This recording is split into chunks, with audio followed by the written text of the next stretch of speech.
today's Kwibuka podcast episode, the genocidal government begins to realize that the RPF Inkotanyi's systematic advancement, liberating cities and rescuing survivors along the way.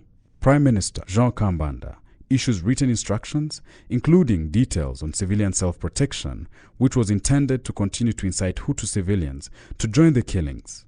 Despite the outright mobilization and citizen incitement to participate in the killings, the United Nations is slow to appropriately categorize the killings of Tutsis happening in Rwanda.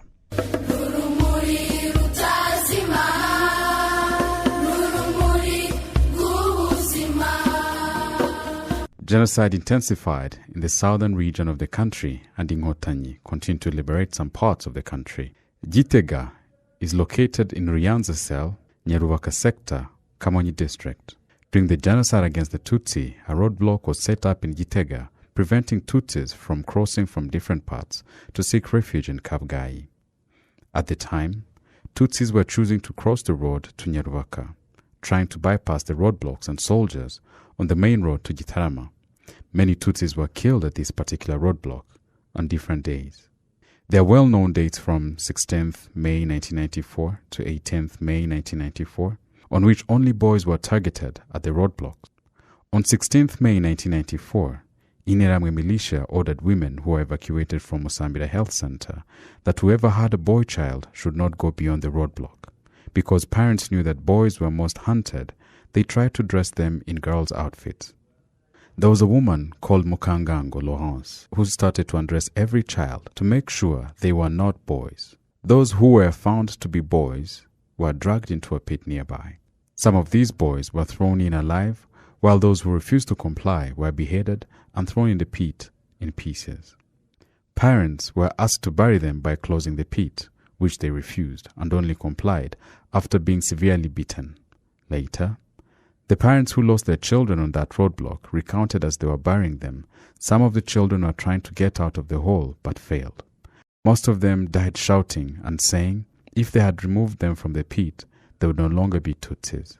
Some of the parents also died after being severely beaten for refusing to bury their own sons alive. Those who survived the beatings sustained physical injuries. Since the plan was to kill the boys, women and girls were escorted after burying their own children and siblings. They were being beaten on the road all the way to Nyarubaka sector, current office. Some of them died in a dense forest that was on a roadside on their way. Upon arrival at Musumba, they were asked to sit and were again beaten severely in presence of the former Burugumestre of Nyamabuye commune, Muhigana, who was holding a meeting nearby. The few who survived were able to find refuge in Kabgayi, while others continued to wander in forests until the genocide was over. At Gitega roadblock, the massacres took place on May 16th, but until May 18th, the Interahamwe militia continued to traffic and kill Tutsi refugees during the 3 days. However, the roadblock remained there until the genocide was stopped in the area in June 1994. After the genocide, the pit in Gitega was exhumed and 82 children were counted. They have now been accorded a decent burial at Kibuza Genocide Memorial, as well as other 1,830 bodies recovered from the nearby Gatagara Center where the Nyarubaka sector was built and in the surrounding areas. Perpetrators of the massacres at Gitega roadblock included Mukangango Konsole, who died in a police station before she could stand trial, Mavuba Joseph and Kagabo Emmanuel. Those who were instrumental in holding meetings at the Gatagara Center include Nyirabigwi Fidel, the most prominent of them, who was a businessman, and Aphrodis, who was a teacher. The two worked closely with Yakaremi Abdulrahman, who was the leader of Interahamwe in Musambira commune. As the criminal government forces, Interahamwe and Impuza Migambi militia were losing the battle, and the genocide was progressively being stopped by RPF Inkotanyi forces, many of the killers fled Kigali and killed any Tutsi that they could meet on their way. This is what happened to the Tutsis who had not yet been killed in Kabgayi. By the end of May 1994, between 28th and 30th, the Interahamwe militia took more than 500 Tutsis. Some were trying to flee to Kabgayi, and others were taken among Tutsi refugees who were camping in various houses of the Catholic Church in Kabgayi and killed all of them.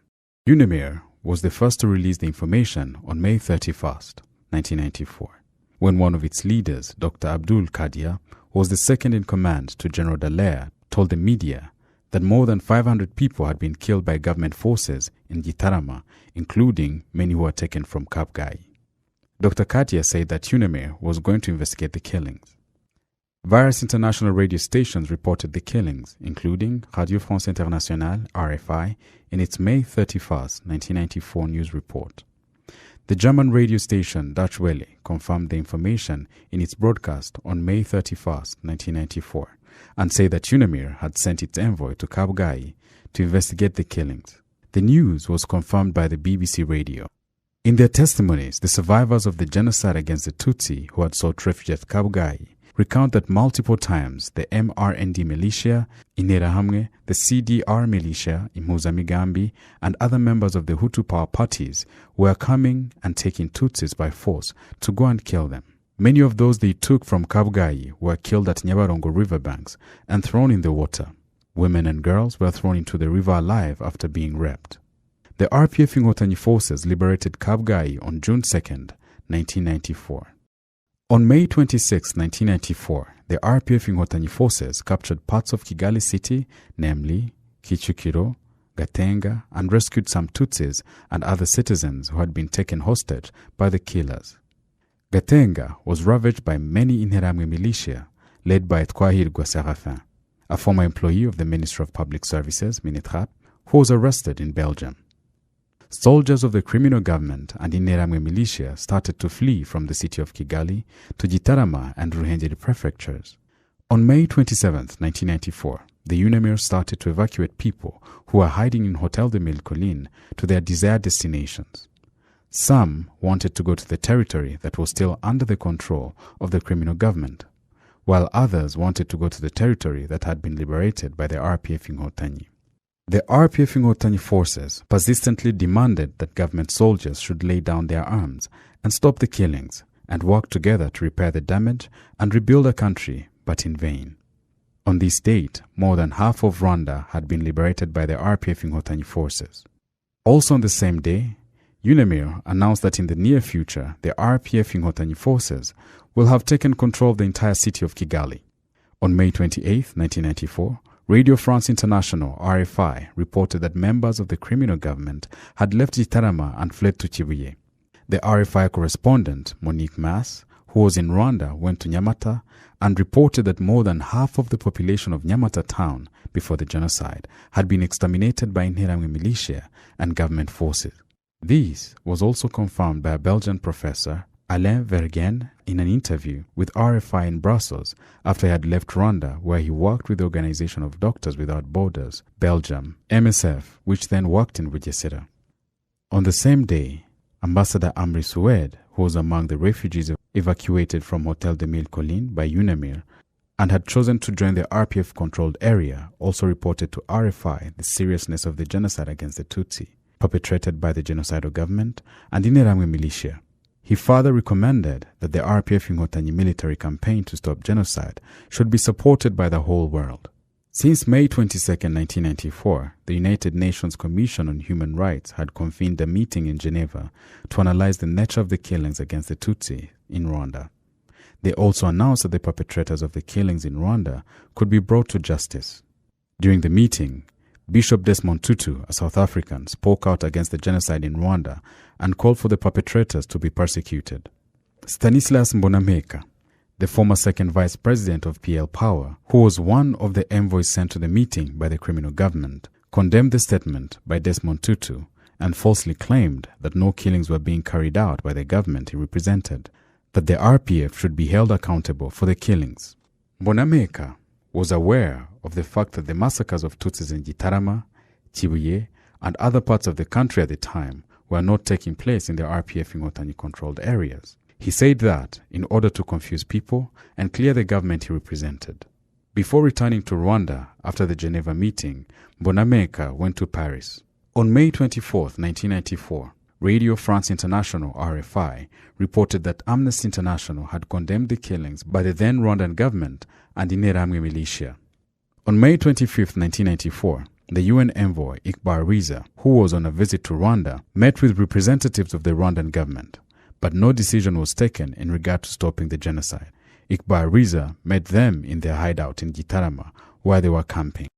The genocidal government and its militia accelerates genocide against the Tutsi, and UN debates about the categorization of the killings in Rwanda came to an end. While the genocidal government organized the population and gave them specific instructions on the systematic and widespread elimination of Tutsis, the United Nations continued to procrastinate its debate on the true nature of the massacres which were being perpetrated against the Tutsi. The genocidal government had issued instructions on May 25, 1994, to all prefects to provide detailed plans of genocide acceleration. Although the world was well informed about the systematic and extensive massacres against the Tutsi, there was a desire to make the massacres less noticeable. The Prime Minister of the genocidal government, Jean Kambanda, called on the population to participate actively in the killings. After the training, the civilian population was to be used to track down and kill Tutsis.